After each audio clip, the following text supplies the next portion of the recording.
record on this computer, and then I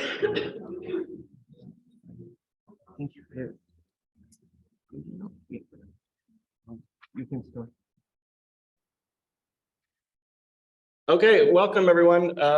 Getting started a little late. There was a little confusion with the Zoom links, but we're ready to go now apparently. Hi, my name is Mike White from Ohio State University. It's my great pleasure to introduce Giuseppe Carenini, our final keynote speaker. One reason it's a great pleasure for me to introduce him is actually his early work turned out to be very influential for some of first dialogue system projects I worked on. So in particular, way back around the start of the millennium, actually, he was working with Johanna Moore on generating real estate descriptions that took user preference models into account. Since then, he's gone on to become a full professor at the University of British Columbia in Vancouver. And according to his bio, he's now published more than 140 peer-reviewed papers. So it might not be fair for me to ask him about some of the details of that early work, but it actually turns out to be relevant. That was looking at some aspects of discourse coherence, and that's the topic of this talk: discoherence and discourse structure as we can learn with modern methods. So with that, let me turn it over to Giuseppe. Thank you so much. Yeah, thank you so much for the introduction, and I want to thank the organizing committee of the conference for inviting me. Today I'm going to talk about work we have done in the last few years on try to extract discourse structures automatically from text, either by distance supervision or by looking at language models or by auto-encoding objectives. And I want to thank my PhD collaborators, Grigory, Patrick, Wen, and Lindsay, who, as you can imagine, have done most of the work and come up with most of the ideas. I'm just helping them and organizing what they've found and discovered. Okay, so I want to start in a kind of an orthodox way from the take-home messages, and then we'll work through those. And the first one is that there is a serious bottleneck in the traditional discourse processing pipeline, and I can tell you it's the usual bottleneck is lack of annotated data, and it's something we need to address. And the second take-home message is that large language models that have been so successful are not the solution. They can be part of the solution, but this has to come with also other approaches, including distant supervision and autoencoding strategies. And the last take-home message, which might be the one more controversial, is talking about future discourse theories. So our take on that is that there are more and more in the future that are likely to come out of a mix of linguistic insights and data-driven findings. So I'm going to tell you today a lot about how to get these findings from data-driven analysis of text. But I think we need to kind of always balance that with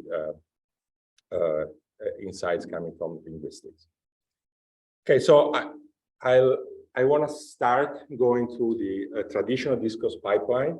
Well, first of all, to identify and being clear about the bottleneck, but also to introduce some terminology and background knowledge that is useful then to understand our approaches to extract discourse information from text. Okay, so everything starts from text, and when I'm talking about text, it's general, could be monologue or dialogue or written dialogue or speech transcribed, but in general, you have natural raw text, and typically in the traditional pipeline, linguists, they look at this text and they come up with what they're called discourse theories. So what is a discourse theory is for what we are looking at today, assume that is a theory that is postulating a relational structure between text span, so different subsequences of multi-sentential text. That's also important. We are focusing on multi-sentential text. Most of my work has always been on looking at long documents or long conversation when you can argue that discourse, these kind of structures are even more important.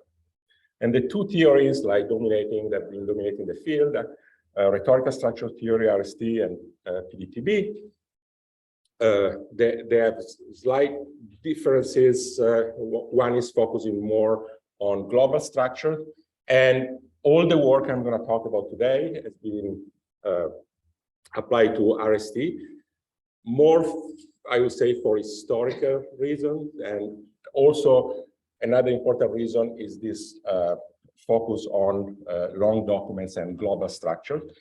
I'll give you like a quick introduction to RST in case you're not familiar with it, because I'm going to use these concepts throughout the talk.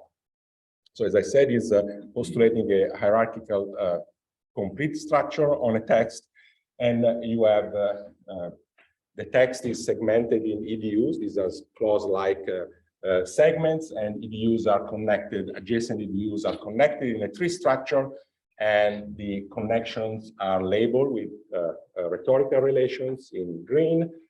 And also there is this attribute of nuclearity that is telling these are all binary relations, in a relation, which of the two relates is more important in the context of expressing the whole communicative goal of the text. And this is an example of a document with 4 EDUs and the corresponding relations.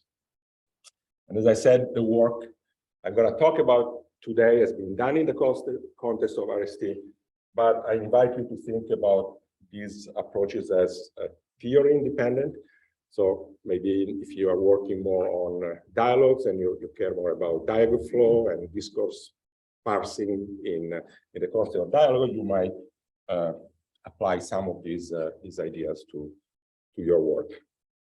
Okay, let's go back to the pipeline. Now we have a discourse theory, for instance, RST, and then what linguists, or at least people with expertise in the theory, they can annotate documents with the gold standard trees or the gold standard discourse structure. And then you create a tree bank. And as you can imagine, the larger is the tree bank, the better is going to be the next phase when you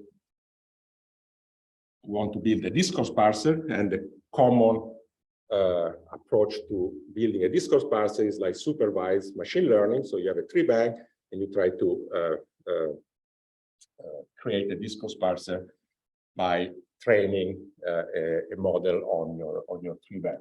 Okay, so this is what a discourse parser would do. And yesterday was also a paper on doing discourse parsing on dialogue, on another theory, the theory of SLT for like dialogue. But the idea is that you take your document, you segment it. I mean, the dialogue you already have kind of utterances, but maybe for written dialogues on forum, you still need to segment. But in this case, the task of discourse parser in general is you segment your documents into EDUs, and then you need to find the appropriate discourse structure, which is the tree, the nuclearity for RST, the nuclearity attributes, and the relations. Okay, and as I said, the SOTA solutions are based on supervised machine learning. And once you have a discourse parser, then you can apply to text and leverage the information that is generated by the discourse parser to improve your performance on what we really care about. Many people care about in the applied side, like tasks like text summarization, sentiment analysis, machine translation, and so on, where discourse information has been shown to help.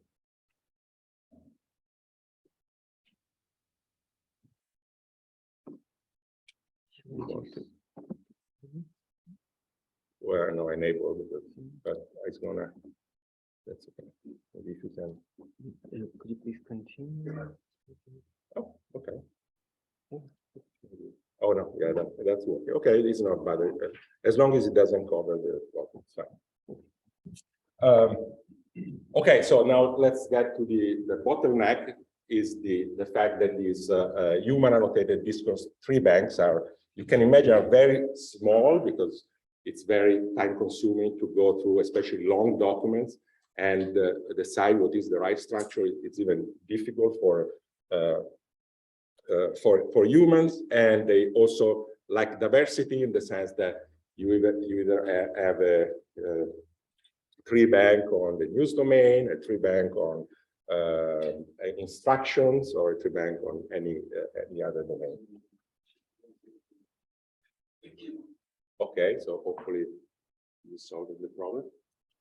As I was saying, the fact that these tree banks that are the training data for the machine learning system that are creating these discourse parsers, they lack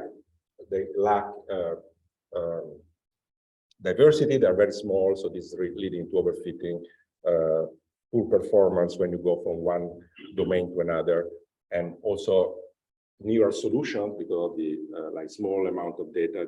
They have not been applied very successfully. Okay, so to give you an idea of the size, the magnitude of these tree banks for discourse parsing, discourse parsing for discourse, we have RSTDT, instruction DT, GAM, and this is the number of documents, three in the hundreds, like 300 documents. And when you compare that to data sets for sentiment analysis or for summarization, you see that they are like order of magnitude larger. And the goal, you can think of the goal of the research that I'm going to talk about is to kind of reach that kind of dimension for discourse tree bank.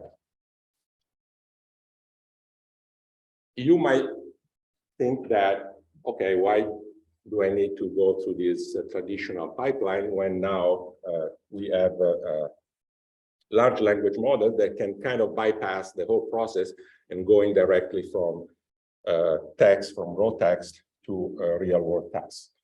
It might claim that is that that's not a solution because we still have this large language model. They struggle with long documents. There are issues with the input dimension. And maybe even more importantly, they are black boxes, so they lack explicit representation, which is critical for integrating and reasoning within the model with explicit knowledge. And even more importantly, I would say, they don't provide like abstractions for interpretation. I think interpretability is as important as in many applications, as important as accuracy, and also for error analysis. You fail on cases, but you don't really know what this case is, how you can characterize this case if you don't have a way to assess the generation process for this, whatever prediction you have done, the inference process.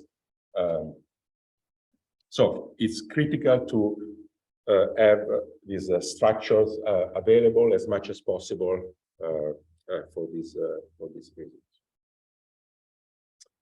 Okay, so hopefully we can discuss about it, but I've convinced you that just applying language model is not the solution. But what we have been doing is to kind of think of a three-pronged solutions in which we also we can rely on language model to get this structure, but also we can use distance supervision and also autoencoding strategies.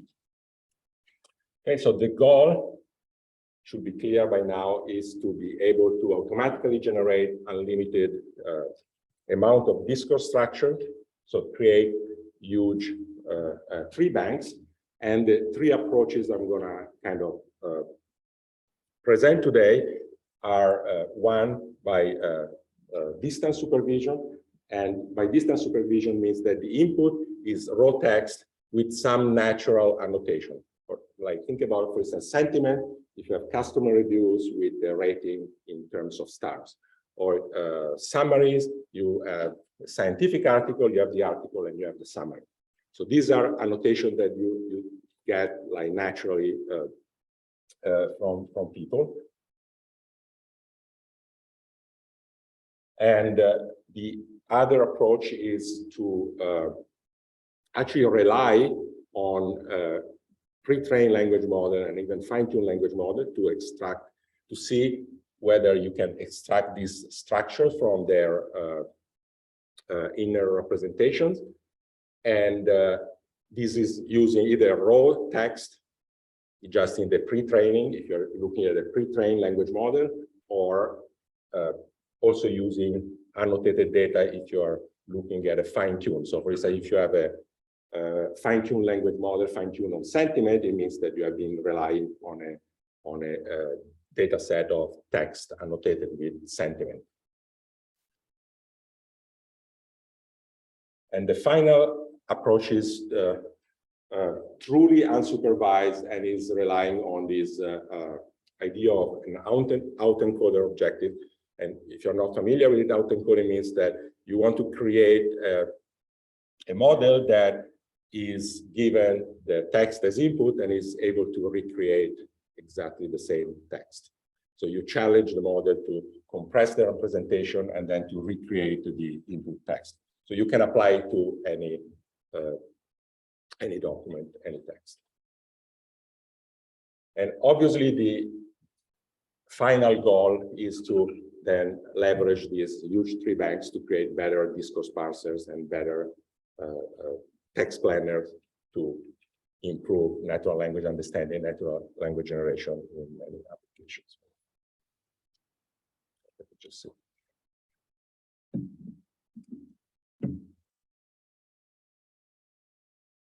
Okay, so let me go through this approach of distance supervision from sentiment, just to give you the high-level idea of how it works. And again, we have done also for summarization, and we have done it also for topic annotation, but I'll focus on sentiment today. So the goal is to be able to take these large corpora annotated with sentiment and create a corresponding corpora where these documents are also annotated with discourse trees. And the process is a two-stage process. In the first step, we go from the document and the sentiment annotation in terms of stars, whether, for instance, here is a restaurant, whether it's good or bad, and we annotate the EDUs with the importance in determining the document sentiment and also in their own sentiment. So a process that goes from the global sentiment of the document to the local sentiment and importance of the EDUs. And then the second step is generating trees from this annotation that we have derived and the document sentiment. So even more explicitly, assume that you have a document with a rating of 1. The first step is annotating automatically annotating the EDUs with sentiment and also with importance in determining the document sentiment. And here importance is by the font size. In order to do this, we apply a neural model for multiple instance learning. It's a standard machine learning problem in which you have annotation for a set and you want to determine annotation for the elements of the set. And that's what we have. We have a set annotation for a document and we want to determine annotation for the EDUs that are comprising this document. And this is done with the particular architecture that we have no time to talk about. But the output should be important. What the output is the EDUs of the document, annotated with sentiment and importance. And then in the second step, we create from this annotation trees. And this is done by using a version of CKY, a dynamic programming approach to analyzing all possible trees given a set of leaves.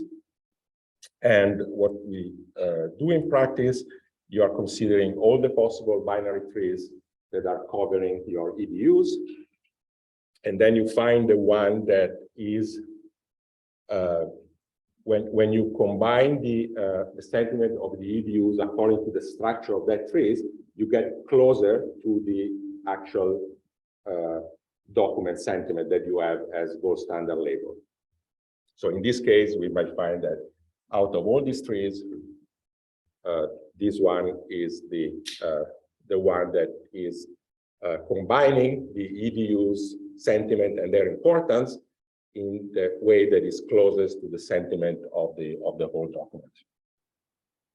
You might think there is a problem with this approach.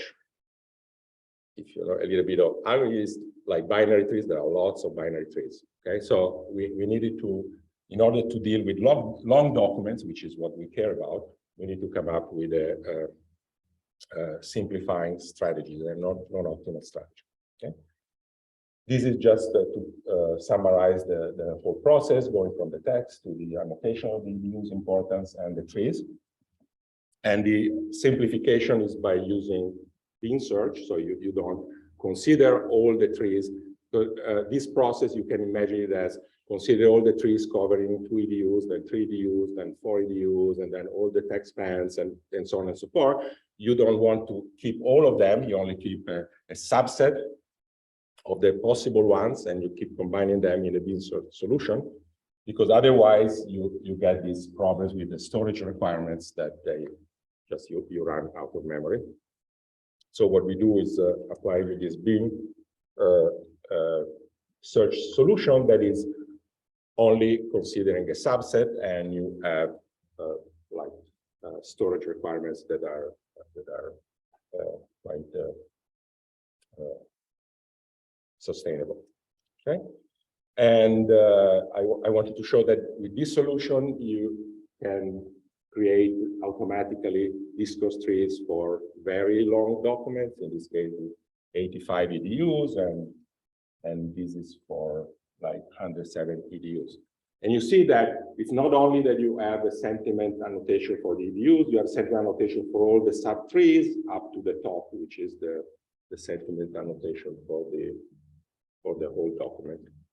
And this is approximately the tree that is combining the sentiment of the EDUs in the way that is so that the sentiment of the whole tree is closer to the true label. Okay, so in that sense, you have this this supervision.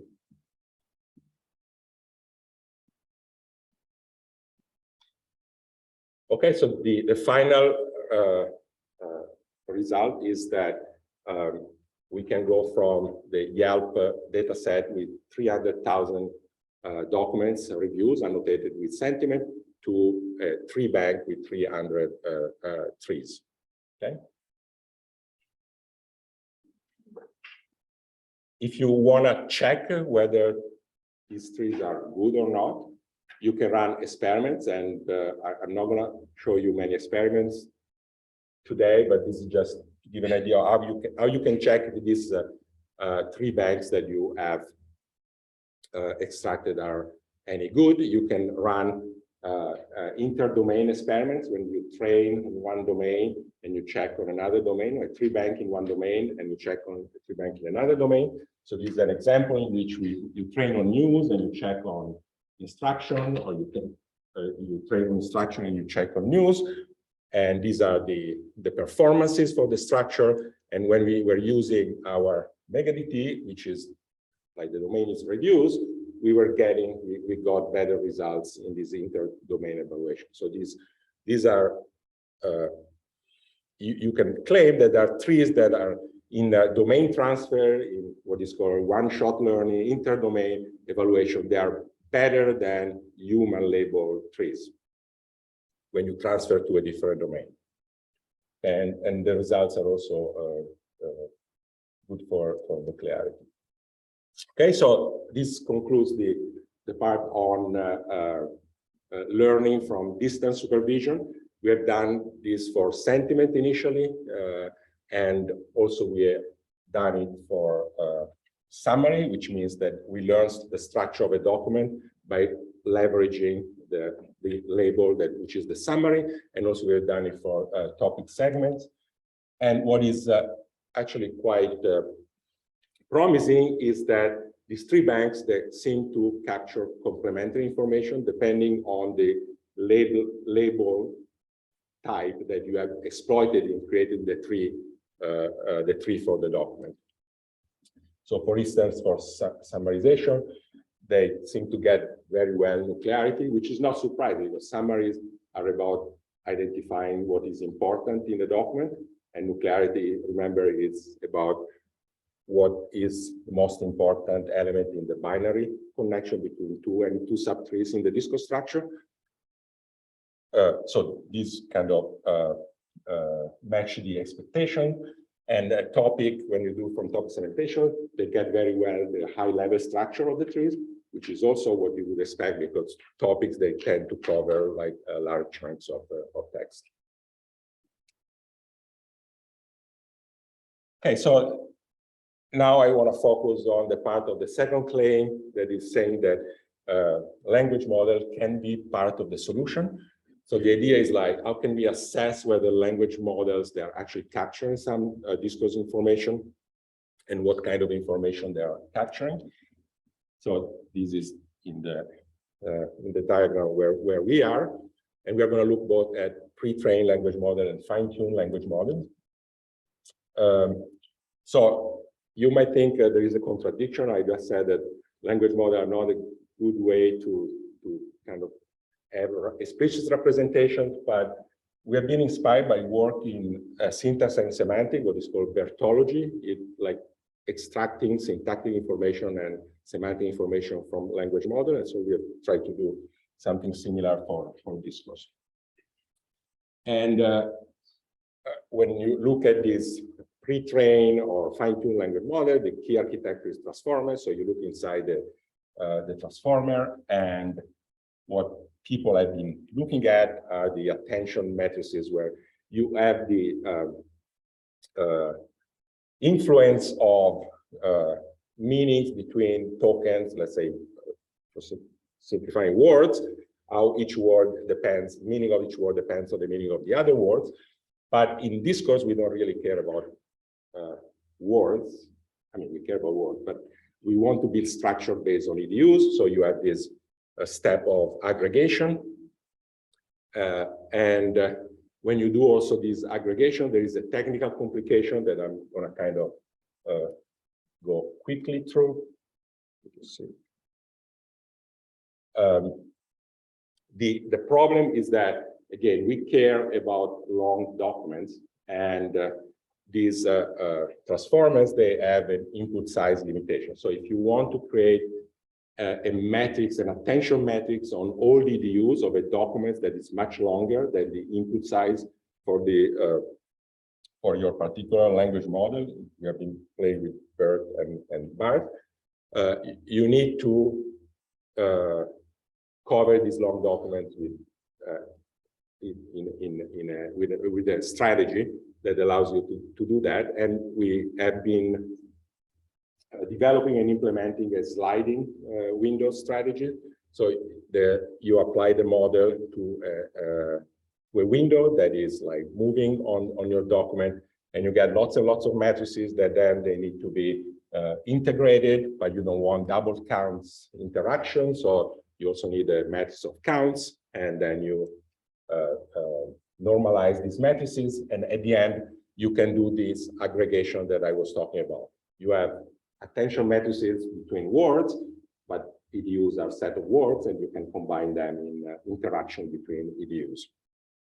But something, I think this technical contribution of being able to deal with like long documents that are beyond the size accepted by the language model is very general and can be applied to other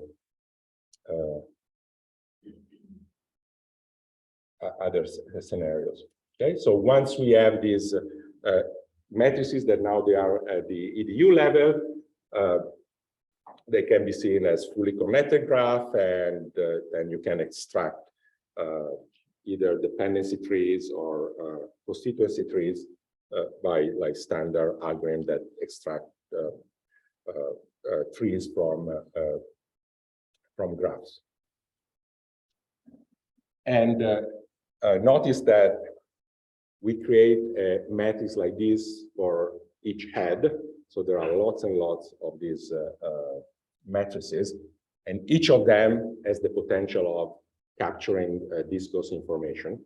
So what we have been doing is more like an analysis of the results from applying these techniques to lots and lots of data.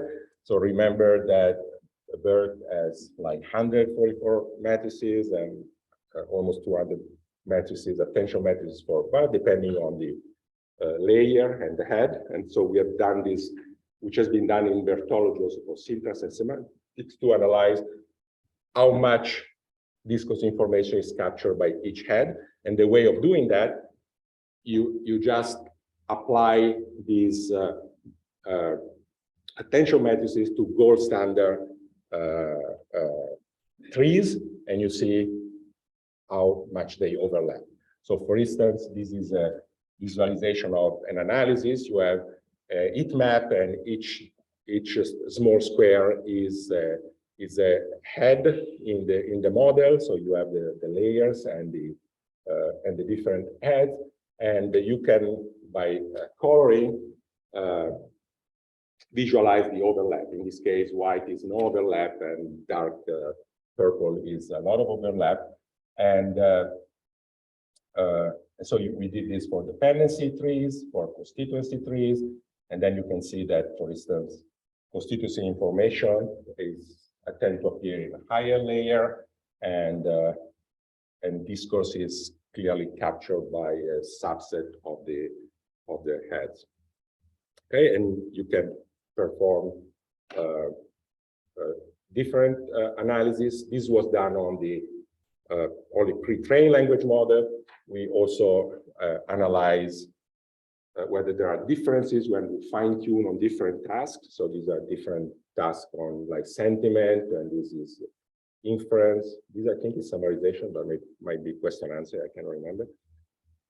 And you can see whether the discourse information that is captured changes depending on the fine-tuning task, and it doesn't look like it's changing that much. So it looks like its discourse is kind of consistent capture, and what is captured in the pre-training phase is kind of maintained. The same heads, they tend to keep the discourse information even after fine-tuning. And also you can look for the quality of these trees, and it is clear that fine-tuning improves the quality of the discourse information. And also, as we did before, when I mentioned that summarization matches the expectation of capturing nuclearity better, also we found that, for instance, when you fine-tune the model for news summarization, then it's capturing better the discourse structure in RST-DT tree bank, which is about news. Okay, so you find that at least on a qualitative basis, it's this is consistent with the expectation. And there are many more analyses, interesting analyses of like redundancy and overlap between these information extracted from a pre-trained language model in the recent market paper. Okay, let me now briefly describe how we can also extract tree structures with the autoencoder objective, which is, as I said before, just reconstructing the input, and so you can apply to any natural text. And the basic architecture is that we have a tree encoder, because what we want to get is a tree structure, and the tree encoder is computing a a document representation, compressed document distributed representation, and then the decoder is using that representation to regenerate the input by also reconstructing the tree.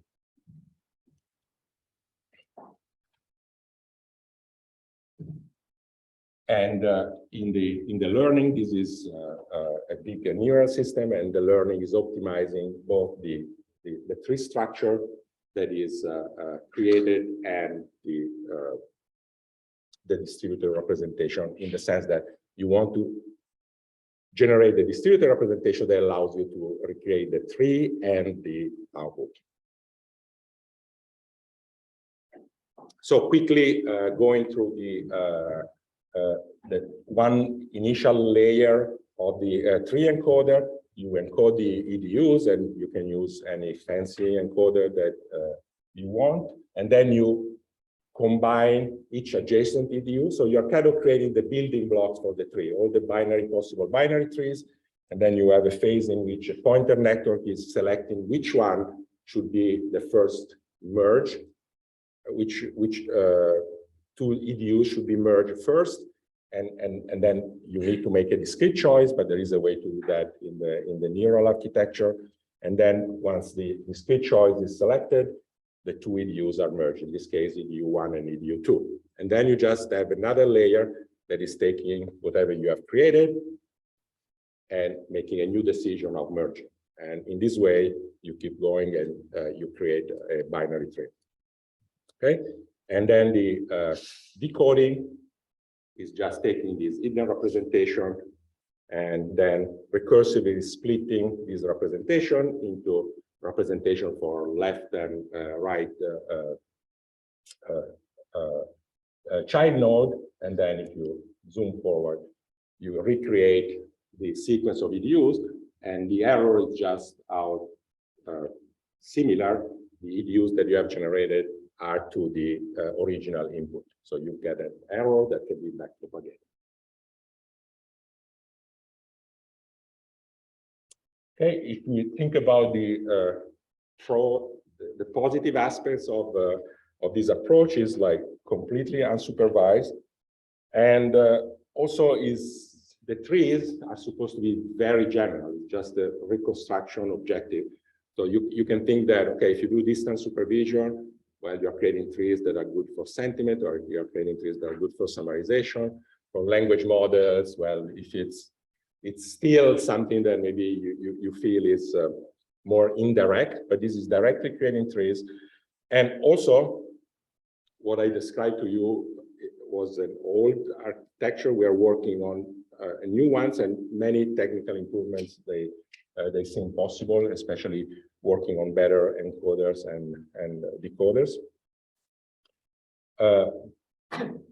The quality, the problems are that the quality of the trees is not very good, but we'll see later when we talk about discourse theory. I mean, when I say the quality is not good, when you compare with human annotation, but we also are trying small experiment to see whether these trees they might help downstream tasks, and then you have the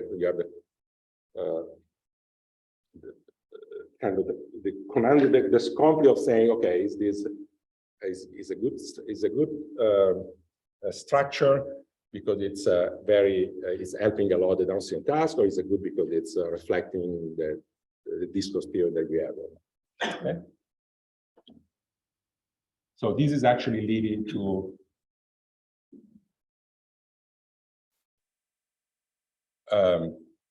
the third point, so to the third take-home message, because what we have seen so far is that we can create huge tree banks in 3 different ways, and hopefully they are more or less clear. You can find more details in the paper, either by distance supervision, by analyzing the inside representation in language models, or by using this very high-level autoencoder objective.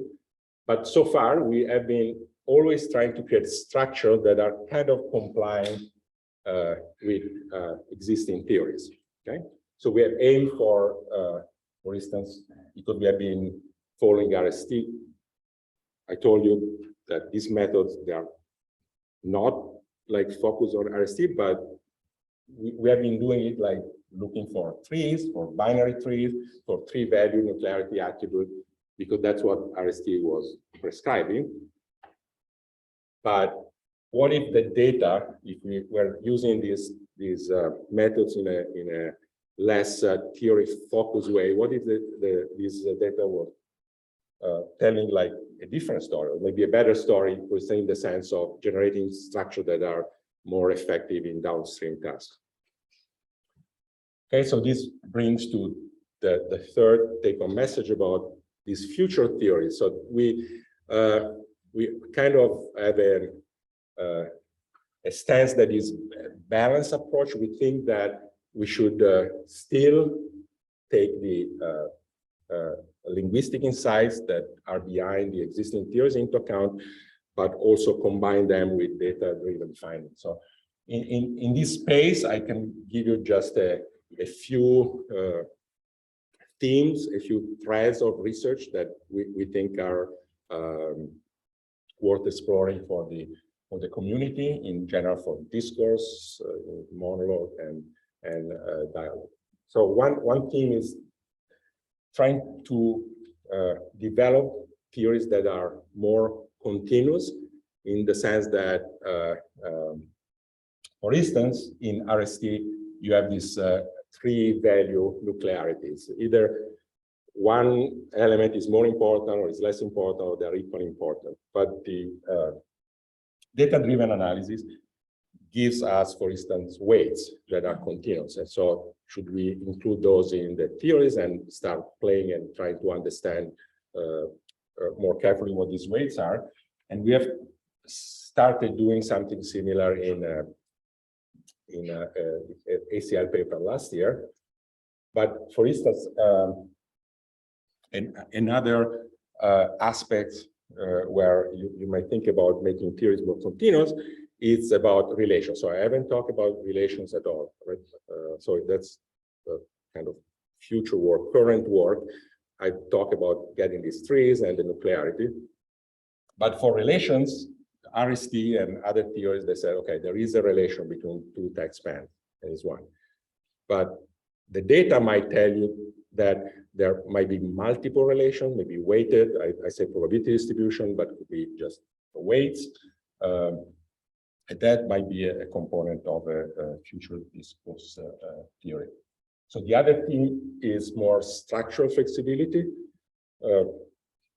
One aspect of that is that we have been kind of thinking about a document and one discourse structure. Maybe a document might have different discourse structure, overlapping different level of abstraction, depending on the context or tasks and so on and so forth. And also the flexibility in what is the structure. So for dialogue, there are graphs, dialogue flows. For monologue, RST has been saying that there should be trees, but why not graphs also for monologues, or even hypergraphs or other structures? And that might be something that is discovered by methods that are data-driven and similar or inspired by what I've been talking about. And also another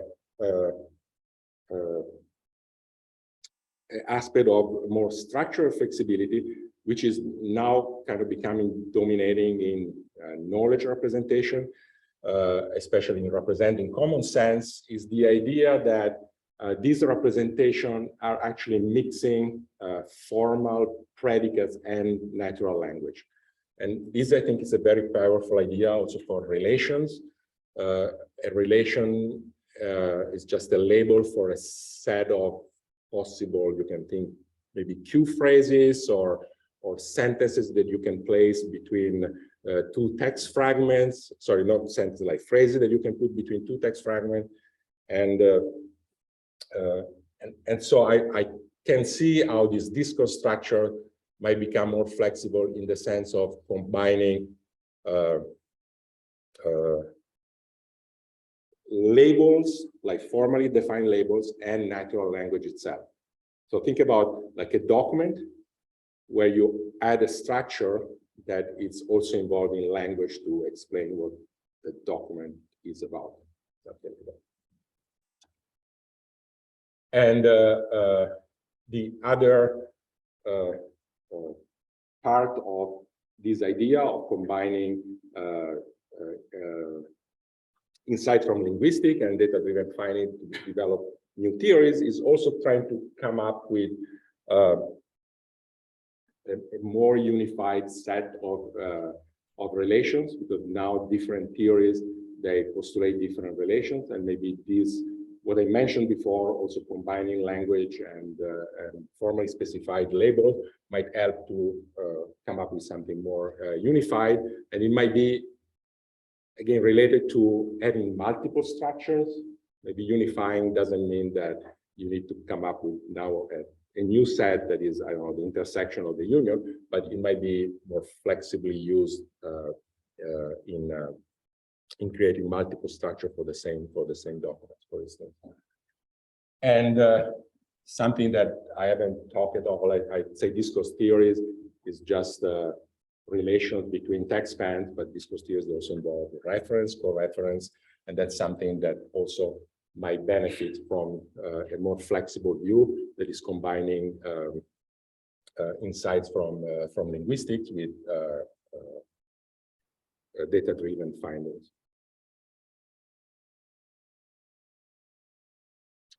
Okay, so I'm kind of wrapping up. I've talked about different methods to automatically generate discourse corpora, discourse structures that hopefully can then be fed to train like more powerful discourse parser and planner.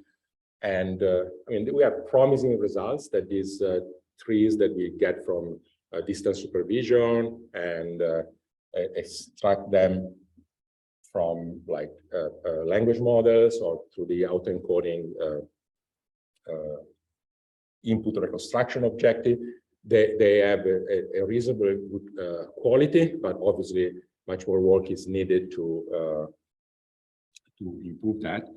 And also these data-driven analysis and these big tree banks, I mean, they might very well be used also by linguists to improve like insights on what discourse structures are. And as I try to argue, to motivate the creation of better discourse theories. I already pointed this out. The work that we have done has been limited to like tree structures and nuclearity within the RST framework. So there is a lot of room for moving beyond that. And also, I mentioned that we haven't worked on relation, and it's not in published papers. And also, there is a potential to work on other theories like PDTB and for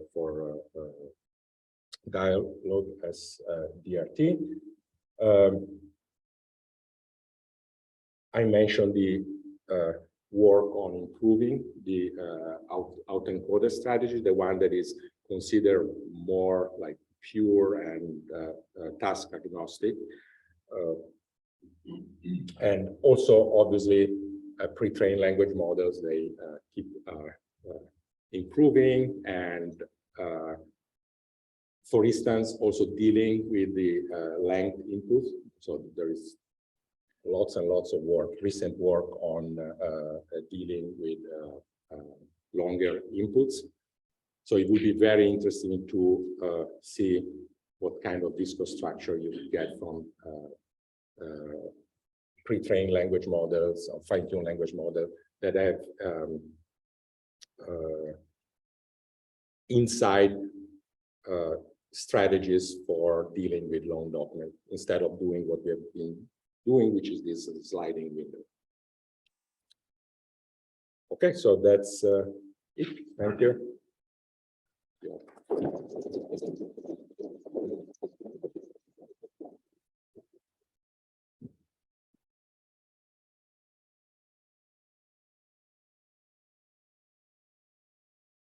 Questions?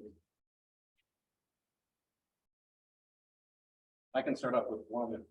There is one. Do we have one here? Go ahead.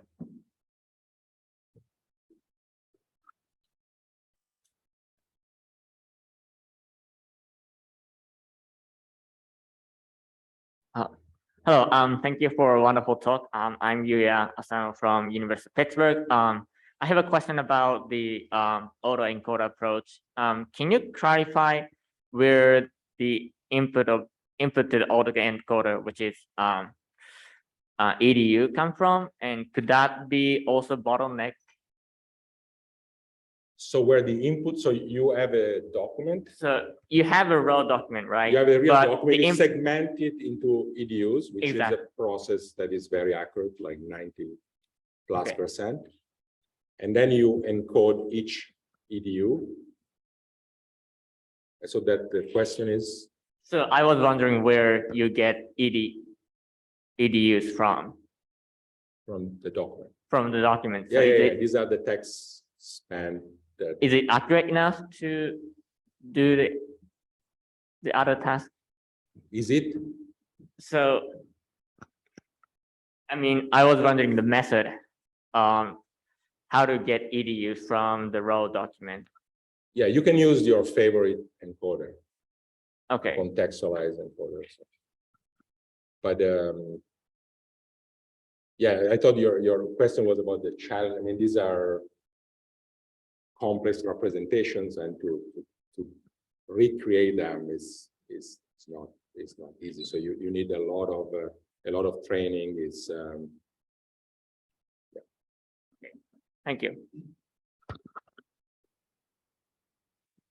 Hi, Lea Kawalec from Heinrich Heine University, Düsseldorf. So I'm a linguist, and I was wondering, are you actually working with linguists right now, trying to improve discourse theories, or how are you planning to spread the words to the linguists? Yes, we are working with people. I would say not closely, but we have like maybe 2 or 3 meetings every year. Yes. Because I think that's really promising and interesting stuff, but our community just, hears about these things, I fear. Yeah, no, you're right. There is a challenge in kind of working across disciplines, but I think in many departments, even at UBC in linguistics, they are becoming more computational every year, and so it's easier to do this collaboration. But it would be great if someone with lots of linguistic expertise was looking at this tree bank and maybe finding problems or issues, or maybe finding something that is revealing properties of language that were not covered by previous theories. Thank you.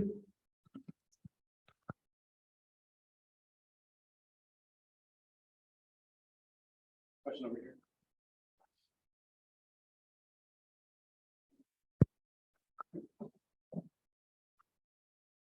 Hi, thank you very much for the really interesting talk, Thomas Hayne, University of Sheffield. So I was particularly also interested in the autoencoder method, and it seems to me, in contrast to the other 2 methods, that by passing the input data through the structure into sort of the bottleneck, and thereby sort of using the tree as the only explanation of the data, you seem to be different to your other methods, where it's just a factor that could be used to represent the data. Am I getting this wrong, or could you comment on that, please?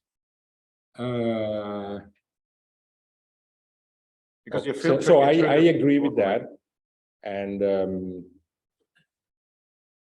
so something we haven't done that I've been thinking about is, for instance, I presented this as okay, you have a document with sentiment and you create the tree, but you can apply the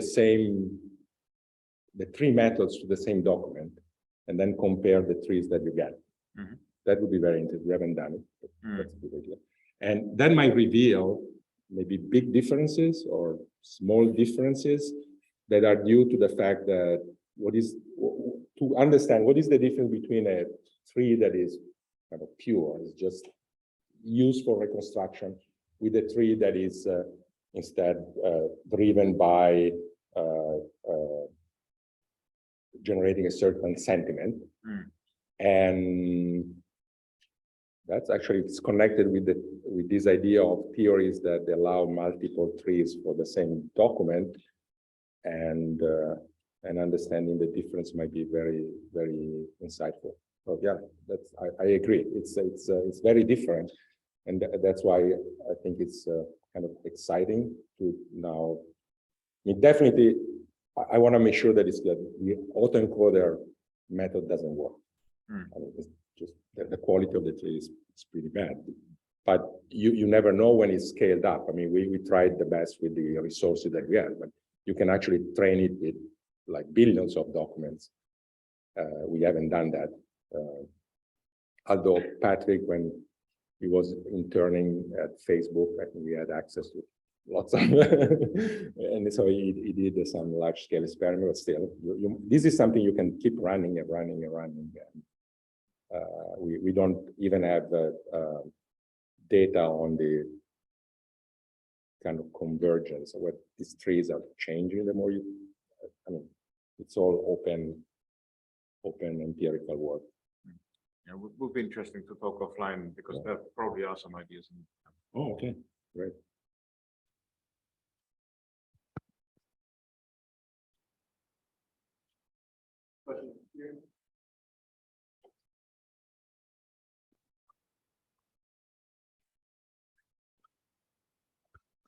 Yeah, thank you for your talk. My name is Patrick from Amazon. I was wondering, when you say like long form documents, like how long are we actually talking about? Because I think the one graph that you have shown had maybe like 100 EDUs pictured. Like, do you think like sliding window approaches like that would also, for example, work for like even longer documents, like, I don't know, books or movie scripts?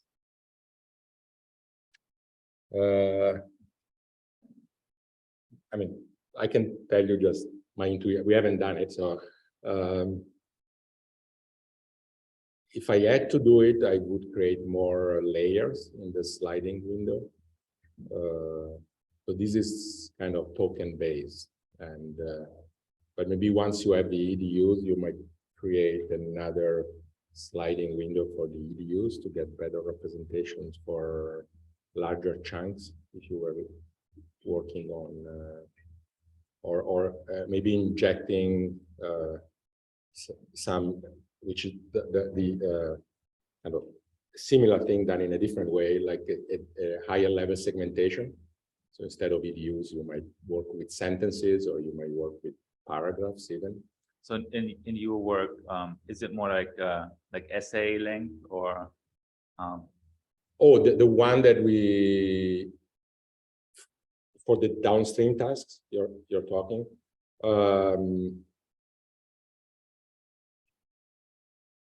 So we have done a lot of work on summarization. So the standard data sets are like either news, which are not too long, but like scientific papers, archive, and PubMed, they are quite long, but not at the level. I thought you mentioned books. Okay, yeah, I can see that the sliding window probably would like increase the coverage a lot in that document. Thank you.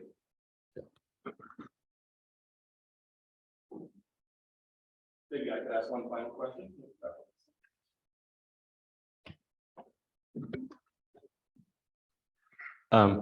Yeah, following up on that previous question, I wanted to ask, coming back to the distant supervision, you didn't really talk about how you use the tree structure to combine the sentiment to get the overall sentiment. So I could imagine that actually the relation would matter and the nuclearity would matter, but it's more subtle than that, because, like, for example, with contrast, people often assume that the second one, even though it's two nuclei, that the second one is actually more important to contribute to the overall sentiment. So that I could see that's probably also related to your future work on predicting relations.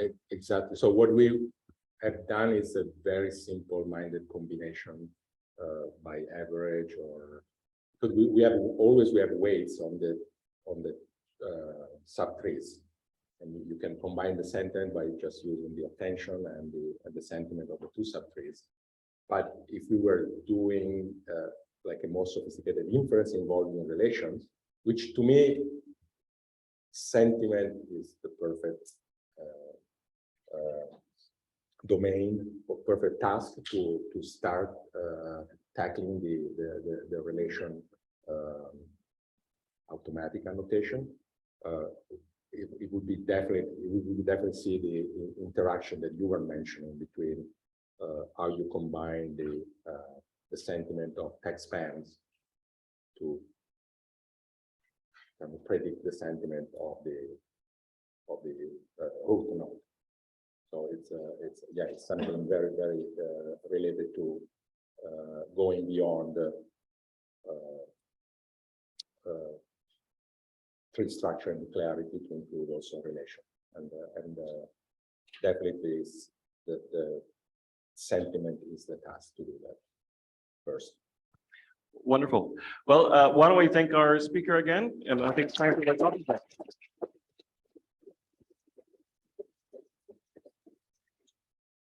Hello, quick announcement. We're running about 15 minutes late, so we're now in a coffee break, which should end at about 10:30. We'll push everything 15 minutes later, and we'll try and probably skip the second break, which is just going to be a bathroom break anyway.